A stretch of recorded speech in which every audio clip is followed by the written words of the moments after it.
Baik, assalamualaikum warahmatullahi wabarakatuh. Perkenalkan, nama saya Tamat Rahab, saya dari Prodi Pendidikan Agama Islam. NIM saya 2220100173. Jadi di sini saya akan menjelaskan terkait dengan hukum nun mati dan tanwin. Ini merupakan pembelajaran dari tajwid yang masing-masing kita mesti harus memahami dari hukum nun mati dan tanwin ini agar cara baca kita dalam membaca Al-Quran semakin baik dan bagus. Jadi pembahasan tajwid ini kita berfokus kepada hukum nun mati dan tanwin. Yang dari segi pengertian, hukum nun mati atau sukun dan tanwin adalah salah satu tajwid yang terdapat dalam Al-Quran. Hukum ini berlaku jika nun mati atau tanwin bertemu huruf-huruf tertentu. Hukum ini terdiri dari 4 jenis, yaitu izhar, idgham, iqlab, dan ikhfa. Yang masing-masing hukum tersebut memiliki ketentuan dan bagaimana cara baca dari jenis-jenis tersebut. Jadi kita akan membahas dari segi pembagiannya, yang dimana hukum nun sukun dan tanwin itu terbagi dari 4 jenis, yang dimana dia izhar, idgham, iqlab, dan ikhfa.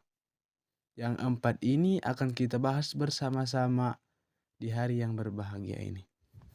Kita lanjut dari segi pembahasan, yang dimana izhar yaitu jelas atau tegas. Jika kita menemukan ada hukum nun mati dan tanwin bertemu dengan salah satu huruf, ada dia 6 huruf, maka hukum bacanya itu kita baca dengan jelas tanpa dengung. Yang dimana huruf tersebut ada 6, ha, kho, ain, ghain, ha, hamzah. Seperti yang kita lihat bersama, gho, ain, kho, ha, hamzah. Setelah kita selesai dari segi pembahasan, nanti kita akan lanjut kepada contoh-contoh daripada bacaan nun sukun dan tanwin ini. Jadi, jika kita menemukan ada nun sukun ataupun dia tanwin bertemu dengan 6 huruf ini, maka kita membacanya dengan jelas dan tegas tanpa adanya dengung. Kemudian pembahasan dari pembahagian yang kedua, idgham. Idgham itu artinya memasukkan. Memasukkan itu ya apabila kita bertemu nun sukun atau tanwin bertemu kepada huruf-huruf yang telah ditentukan, maka kita membacakannya dengan cara memasukkan huruf tersebut. Memasukkannya bagaimana? Ya, bisa kita lihat nanti contoh bersama-sama di bawah, tetapi masih dalam pembahasan. Idgham itu terbagi kepada 2, di mana dia idgham bil gunnah dan idgham bila gunnah. Idgham bila gunnah itu adalah memasukkan bacaan nun sukun atau tanwin ke huruf berikutnya tanpa disertai dengung. Oh, berarti pembahasan bigunnah itu kita masukkan hukum nun sukun dan tanwin kepada salah satu huruf idgham bil gunnah disertai dengung. Dan juga jika dia bila gunnah tidak disertai dengan dengung. Idgham bil gunnah itu ada 4 huruf. Yang dimana hurufnya ya, nun, mim, waw. Waw, mim, nun, ya. Ada 4 huruf. Dan bila gunnah itu terdiri dari 2 huruf, yaitu lam dan ro. Pembahasan yang kedua terkait dengan hukum idgham. Kemudian kita lanjut kepada pembahasan iqlab. Iqlab yang artinya itu membalikkan. Membalikkan bagaimana? Ketika kita menemukan nun sukun atau tanwin bertemu dengan huruf ba, maka bacaannya akan terganti, membalikkan, menggantikan yang awalnya dia berbunyi nun ataupun berbunyi tanwin, dia akan menjadi bunyi mim sukun. Lalu disembunyikan ke dalam huruf ba disertai dengan dengung. Nanti sama-sama kita melihat contoh dari masing-masing pembahagian. Iqlab ini memiliki satu huruf sahaja, yang dimana hurufnya adalah huruf ba. Tidak ada huruf lainnya. Kemudian kita masuk ke pembahasan yang ketiga, yaitu bahasan yang keempat, yaitu ikhfa. Setelah tadi awalnya kita belajar tentang izhar, kedua idgham, ketiga iqlab, dan keempat merupakan pembahasan yang terakhir adalah ikhfa. Hukum ini berlaku bila nun mati dan tanwin bertemu dengan huruf yang telah ditentukan. Ada 15 huruf. Ikhfa artinya menyembunyikan. Awalnya kita menemukan ada hukum nun mati atau tanwin, kemudian bacaannya itu disembunyikan, tidak disamar-samarkan ataupun dia disembunyikan. Awalnya dia nun menjadi bunyi yang samar. Hurufnya ada 15, yaitu ta, sa, jim, dal, jay, sim, shin, sad, dot, to, jo, fa, ko, kaf. Dan cara bacanya adalah samar-samar. Nanti kita akan melanjutkan kepada contoh-contoh dari masing-masing pembahagian. Ya, selesai sudah kita membahas terkait dengan pembahasan pengertian dari masing-masing bahagian. Kemudian kita akan lanjutkan kepada contoh-contohnya. Yang dimana pertama tadi bahasan kita adalah izhar. Izhar yang artinya jelas.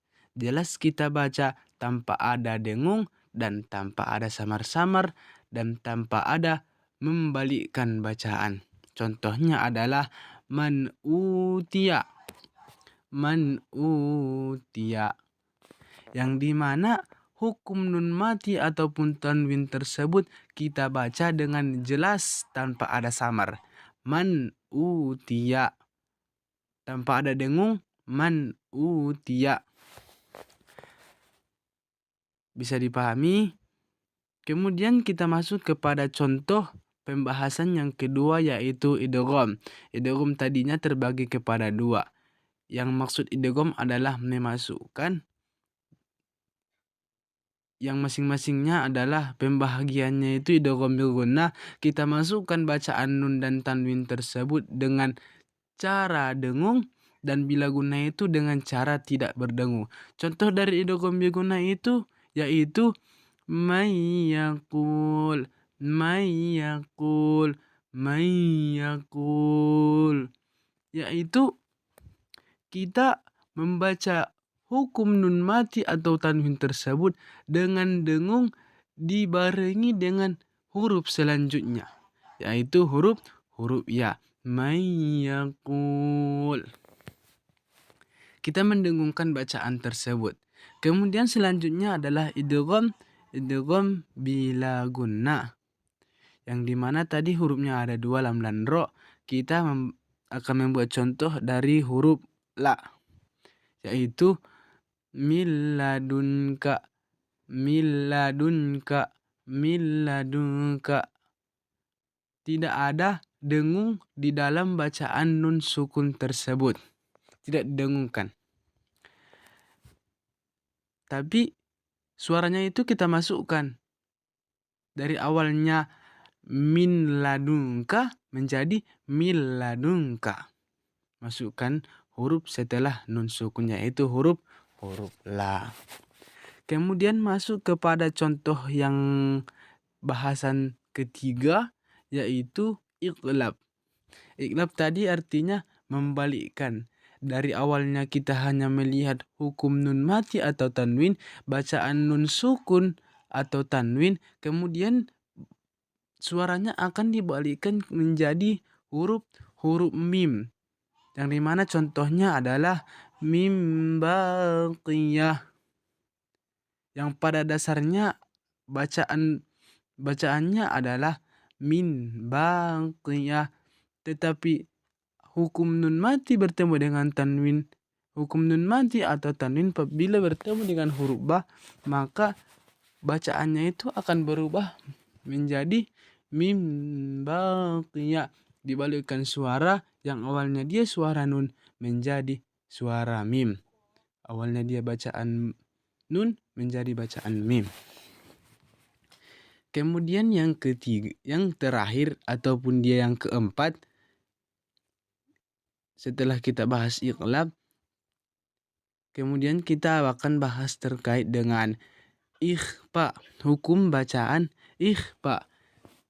Apabila ada nun mati atau tanwin bertemu dengan 15 huruf tersebut, maka dia dibaca samar-samar, menyembunyikan. Contohnya adalah anjainakum,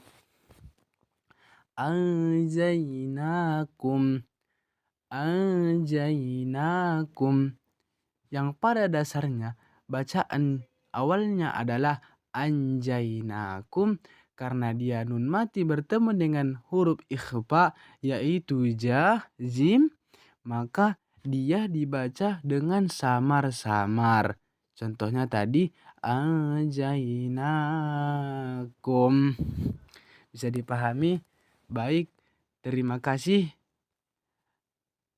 kepada penonton. Semoga apa yang saya sampaikan ini bermakna sekali, dan apabila ada kesalahan saya terlebih dahulu minta maaf, karena manusia tidak luput dari rasa salah. Terima kasih. Saya akhiri. Wassalamualaikum warahmatullahi wabarakatuh.